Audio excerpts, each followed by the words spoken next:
এসআইসিতে চাকরি করতাম এবং রিটায়ারমেন্টের পরে আমি ইএসআইসির একজন পেশেন্টও বটে।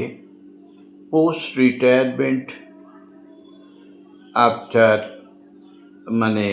পেমেন্ট অফ সাম অ্যামাউন্ট আমার লাইফ লং ডিপেন্ডেন্ট আমি আর আমার ডিপেন্ডেন্ট অর্থাৎ বর্তমানে আমার স্ত্রী, আমরা দুজনেই ইএসআইসিতে ট্রিটমেন্ট পাবার উপযুক্ত।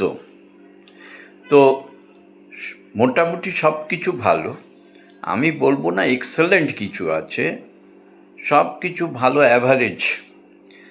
কিন্তু একটা জিনিস প্রশ্ন, ছোটোখাটো জিনিস থাকে, সেগুলোকে পয়েন্ট আউট করা তো দরকার, হলে তবেই না উন্নতি হবে।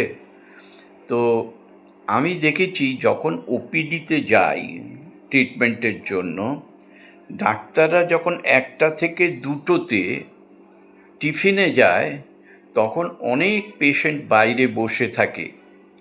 এটা সত্যিই অসহনীয় পেশেন্টদের কাছে। তারা অনেক দূর দূর থেকে আসে, অনেক পয়সা খরচা করে আসে, অতক্ষণ সে বসে থাকতে পারে না।